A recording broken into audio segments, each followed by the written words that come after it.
అరే ఏం చేస్తున్నావురా? అరే నేను వర్క్లో ఉన్నా, మళ్ళీ ఫోన్ చేస్తా. రే రే కట్ చేసినాడా? మర్చిపోయినాడా?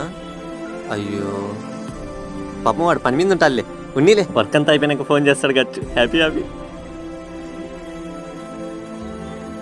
అబ్బా నా వల్ల అవ్వట్లేదే. వాడు పోయిన కొన్ని రోజులకే నాకు ఇలా ఉంది. అవును, వాడికి ఇలాగే ఉంటుందా?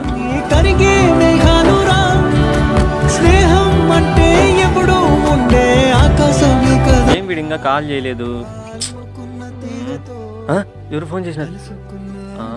అమ్మనా? మాటలో ముచ్చటైన ముకురం సరే అమ్మా.